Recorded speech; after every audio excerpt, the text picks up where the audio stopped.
seated. God bless you. Thank all of you for being in our midst today. Thank God for our visitors and all of you are members and followers. We want to thank God for you. Amen. Just touch yourself and say, I'm alive. I'm alive. If you're alive, say, I'm alive. Hallelujah. You all look so good. If you can stand here from where I'm sitting and look at yourself and say, yeah, I look good. Amen. Thank you all. Thank you, Deacon, for conducting our service. And all of you who participated, the praise team. You all did good today as usual. Let's keep on going forward. How many of you know the heart of the battle, the sweet of the victory is? When you have hard battles, when you win, you give God thanks for the win. Amen? Hallelujah. God never promised us that we're not going to have problems. You know, I began to believe that early on into my career here, I thought that it would have been easy. But I tell you, I get a lot of beaten up. And I can tell you sometimes the beaten up, I just nearly almost let go. But he kept me. The writer said he kept me. All right? He kept me. And I don't know about you, but I think he's keeping you too. When they scandalized your name, he kept you. When they ostracized you and threw you out and said that you're never going to mount up to anything, it was God that kept you. Isn't that right? So let's keep pressing on. The songwriter said, I'm pressing on the upward way. New heights I'm gaining every day. Still praying as I onward bound. Lord, plant my feet on higher ground. That should be the clarion call of all of us this morning. But this morning, I have a sobering word. And I'll tell you, God won't take you any place where you can't take anyone unless you're being somewhere. So most of the times when we come before the pulpit, God causes us to come through a lot of things before we even get here. And so I guess that if one has come through it, then many have come through it. And so today I want us to look around, talk about a topic. It's looking at a topic, and we want to talk about inventory. Talking about an inventory. Taking an inventory. Everybody with me still? We're going to talk about an inventory. What is an inventory? Inventory is when you go to try to see what you have, or what you spend, and then would leave. See how much anybody was pilfering, taking out things without giving account. Right? So you take that inventory so you can say, I have X amount left. What we need to do this morning, and we should be doing it, is looking at ourselves and saying, let me look into me and see who I am. What do I have? What do I do not have? What do I need to get? What needs lacking in me? And so the first thing we want to realize that man is an error. I want you to hear, man is really an error. E-R-R-O. Man has become an error. Man is a disappointment. Man is a disappointment. You don't have to accept what I'm saying if you do not fit the category. But I find that man in his best is an error, and man is a disappointment. Man is not only a disappointment to himself, but man is a disappointment to God. How many of you know that most of us be a disappointment to ourselves? And how many of you know that man was and always has been a disappointment to God? So when God first made man, God put him in a perfect environment. Yes. All right, he put him in an environment where he lacked for nothing. There was only one. God made him, and in his mind he had another plan to make someone else. But he said, let's see what he's going to do. Maybe he'll get on better by himself. God is supernatural. And God can see into the future, and God knows that sometimes we're better off by ourselves. Come on now. Do you know that sometimes we are better off by ourselves? That when too much people get around us and too much crowds get around us, they cause us to sway. If you listen to too many voices, you're going to have a dilemma. That's why a lot of people just pick up and go because they listen to someone. Someone tell them half of the story, didn't give them the full truth. And they didn't bother to say, let me get the full truth, the full side of the story. And while we encourage them because of what they tell us, and say, yeah, why would you ever do that? We should be saying to them, why don't you get the full story? Yes. And so, God has the full story on man. Yes. Put man by himself in the garden and look at him, and he said, this man is lonely. There's some people around me today, they're lonely. Man is lonely. At his best, you all give me some time, give me 2 minutes. At his best, man is lonely. So God said, I'm going to make someone to help him. Yeah. God put in this garden, cause him to sleep. Firstly, so I said this earlier before, and it sounded almost sacrilegious. It sounds, I shouldn't say the song heretic, that God put man in a deep sleep, and inside of man, God had a woman there. From the time God initially thought about creation, God had a woman in there, right in there, in man. In his mind, God knew what he was going to do, so he formed man and woman, and then he put woman in the rib. Yeah. He hid woman in a rib. And then when the time was right, he laid man down, and then he formed what we call the first surgery without anesthetics. And he pulled out of man this woman, this beautiful creature. And from time immemorial, this woman has caused man much grief. God made the man, God rested. When God made the earth, God rested. When God made woman, God no man ever rested ever since. It's not an indictment against woman, it is the truth. That God caused man to put in a deep sleep, and then he pulled out of his ribs the woman. And he took her to the man, and when man saw her, he said, oh my God, this is beautiful. I'm going to call a woman. God told him this woman will be able to carry your children. She will be able to cause you to continue on the species. I'm not talking about homosexuality, lesbianism this week. I'm talking about introspection. God created woman with a womb and said, I want you to go there now and have babies. Just multiply and fill up the earth. And then you want to subdue it and take dominion over it and have charge over the earth. And then everything was good. But prior to this, there was war in heaven. Can you imagine? In God's heaven. This is heaven I'm talking about. God's heaven. Where there ought to be no problems. Everybody in heaven should be on one accord. Everyone should be serving the sovereign God, but there was someone in heaven who had a different idea about how heaven should be run. There's always those kinds of people around us, they believe that they can do it better than you. They hate the way how you do it because they say, my plan is better than his plan. This is what happened in heaven. The devil said, my plan is better than God's plan. God don't know what he's doing. God don't know how to work things out. God is too harsh, he's too abusive and too abrasive. We need to do something, and he convinced a third of the angelic hosts. If there were 3 million angels in heaven, to say it took 1 million. There were 3 trillions, to say it took 1 trillion. Angels out of heaven who were persuaded by his eloquence and his beauty. The Bible speaks of Satan as the son of the morning. He was the bright and the morning star. He walked upon the carbuncles. Inside of him were tabrets. He was, some people call him the angelic choir conductor. He was the one who could sing so melodiously that he put angels to sleep.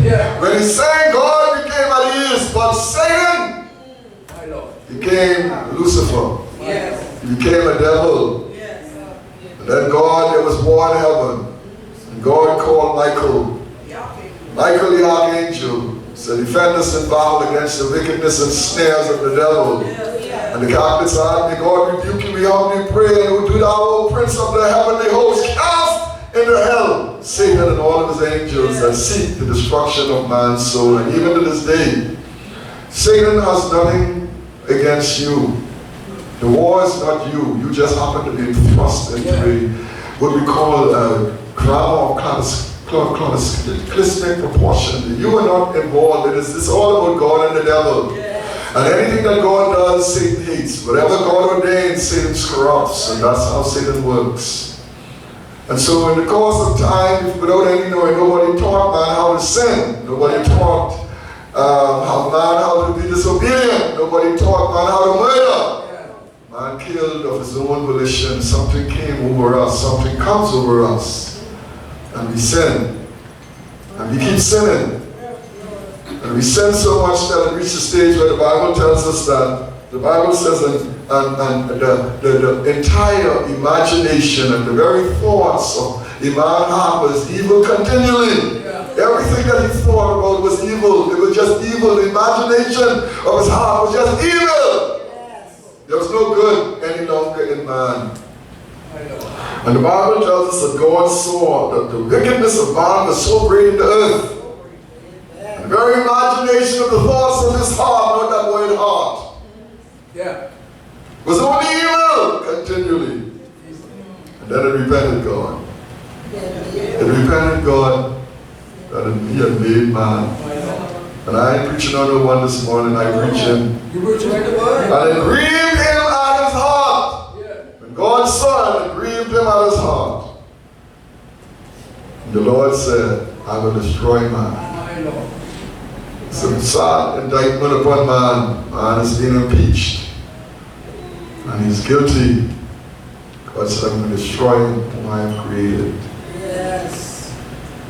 The Bible tells us that later on, after all of God's effort to destroy man, and God is so merciful, he said, I can save one.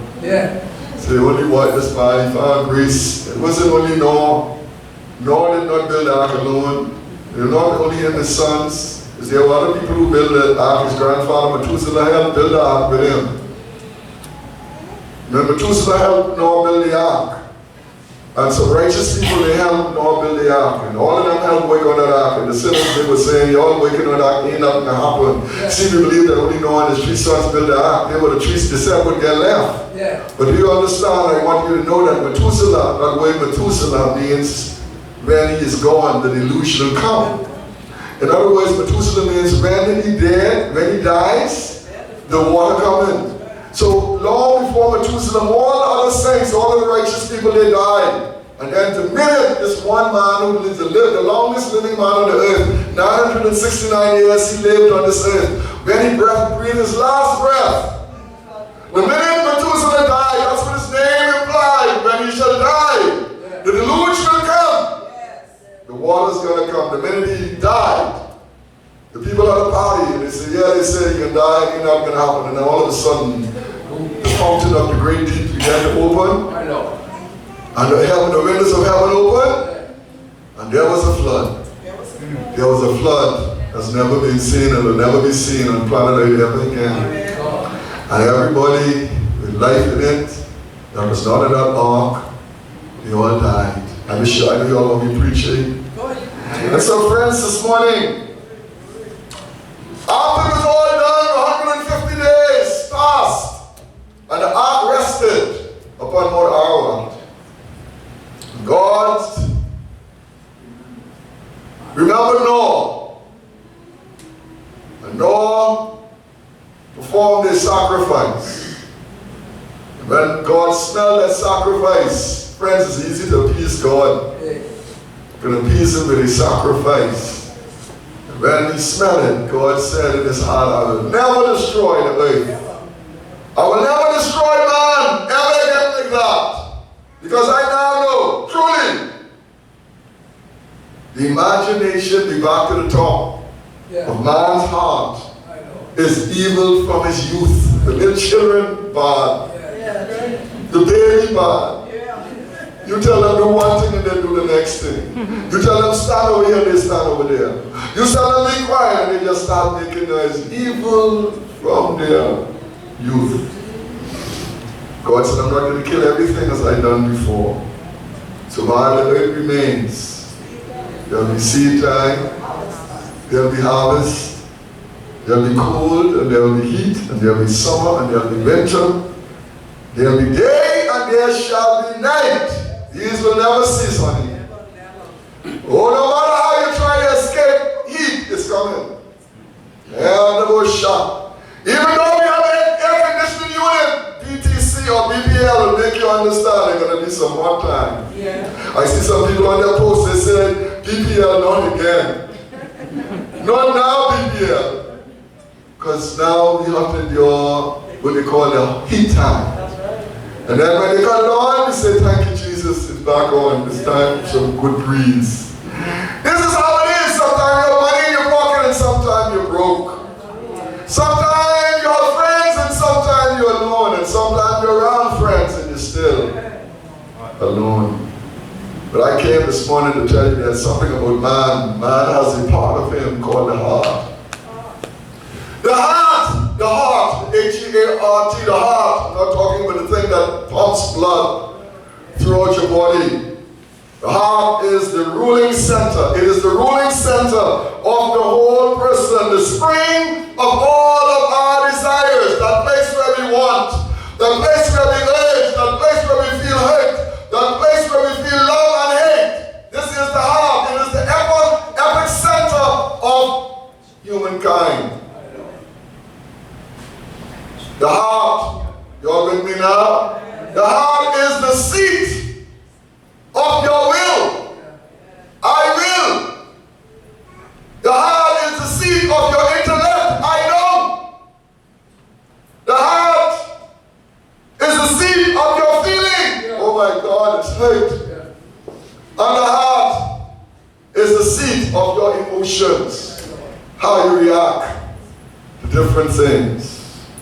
Someone said, your circumstances do not defeat you, but your spiritual attitude towards your circumstance can defeat you. Same person said, everyone will face circumstances in life, and God never promised us a problem-free life. However, a little mold can become a mountain if you focus on it for too long. And here's what we all need to understand, the writer goes on to say. Your victory or defeat in your life is not based on your circumstances. It's not based on the people you deal with. Neither is it based on the system out there. Blaming circumstances will not make you successful or unsuccessful. Here is the key. God always gives us a seed for success, but it incubates in our heart and in our mind. Next week I'm going to talk about the mind. Today we're going to close on the heart. I don't give you almost all what I have to tell you. Thank you. So the heart is deceitful above all things. You cannot follow your heart. The heart will lie to you. The heart is deceitful above all things. I tell somebody the other day, I can't remember exactly who it was. I said to them, the heart had deceived a king called King Edward. Is it King Edward? Yeah. King Edward VII or King Edward VIII. His heart was deceived so much by the love for a woman, a divorced woman.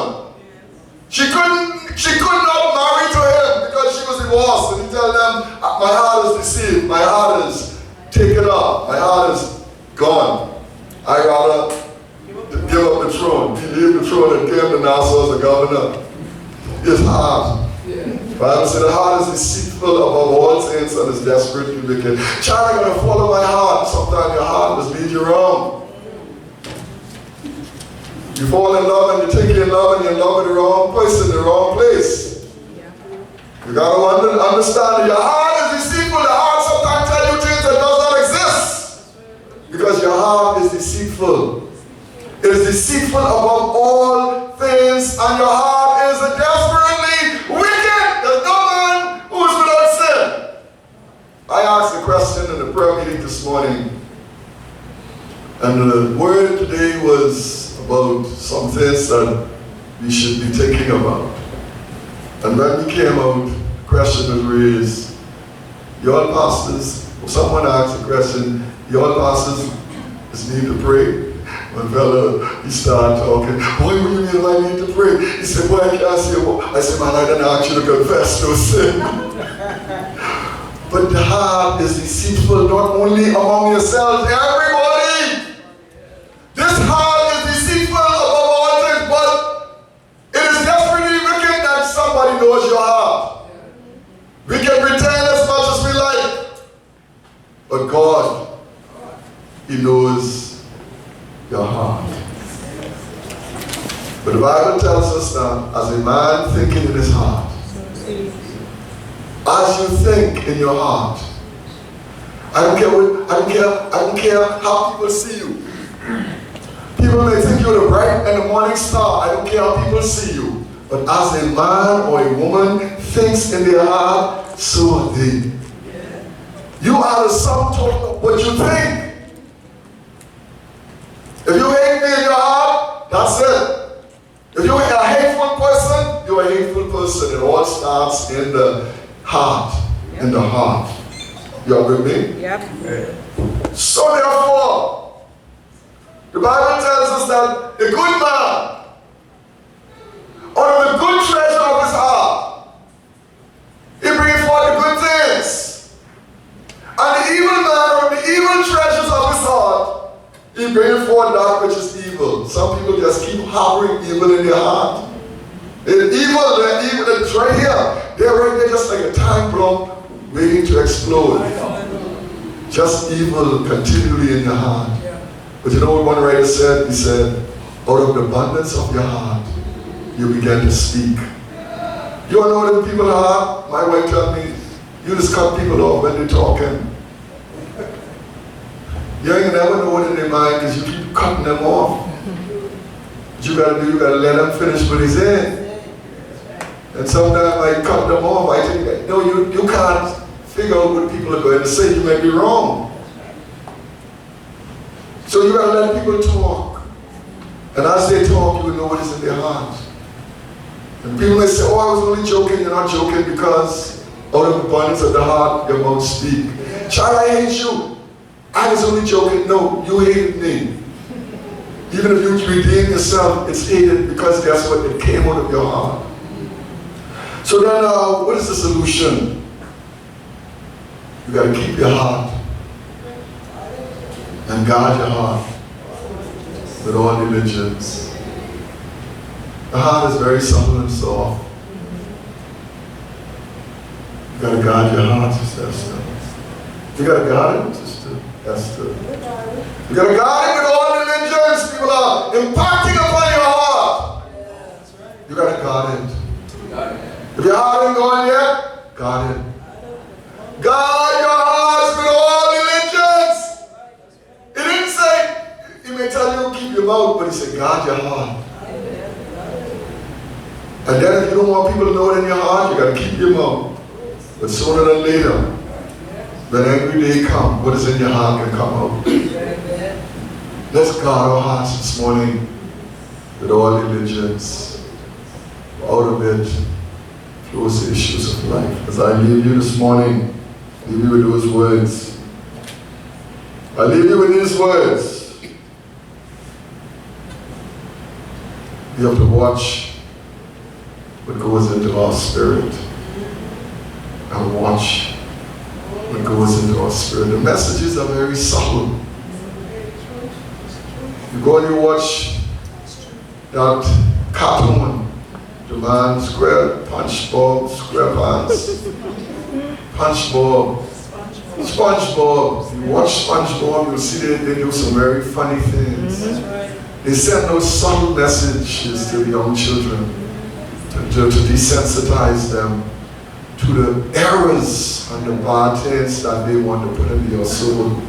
If you watch the movies, you listen to them, and they send out subtle messages. They call it this new family. I forget what it's called. This family where 2 men raising children and 2 women, modern family, and all of this. Those are subtle messages that come forth to us.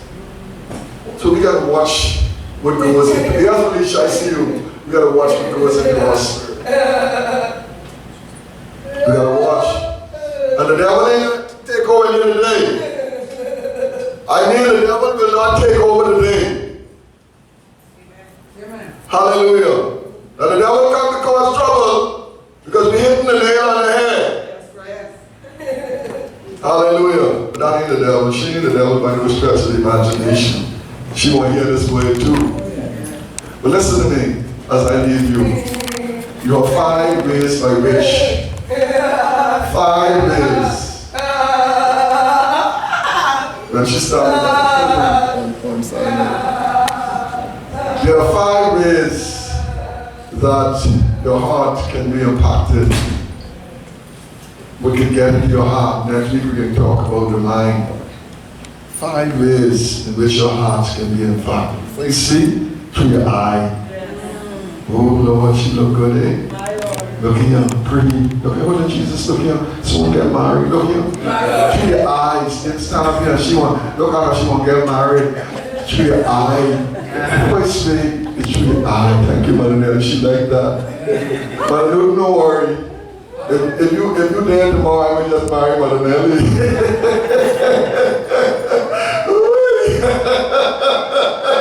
But you're very mad, right? I'm only joking with that one. But it's all one from the heart, the mouth. I'm only joking with that one, though. Mother Nelly, excuse me for saying that. But through your eyes, that's the first thing. What people do, they dress tantalizing so they can attract you through your eyes. Second way they do it through your ears. Come here, Kevin, Casey. Kevin, look, she gone. The next thing they do, they speak something into your ear. They put something into your ear. Come in the store, they put it through your ear. They speak it into your ear. So they get through your ear. Yeah. The next thing is, now I want to show you. You heard what I said, right? People get through your ear. Then they come to you through your nose, smelling. What you under the arm?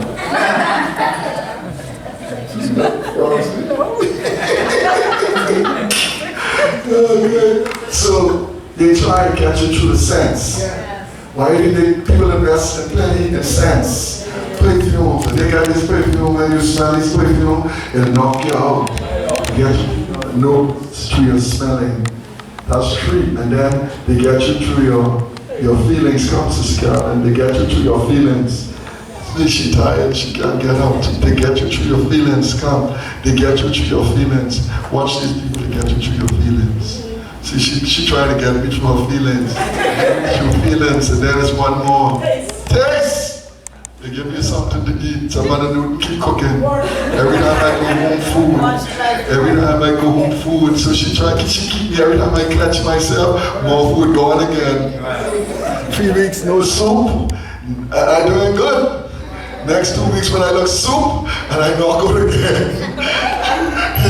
You know, maybe a joke, right? But the thing about those are the 5 gateways to your soul is through your senses.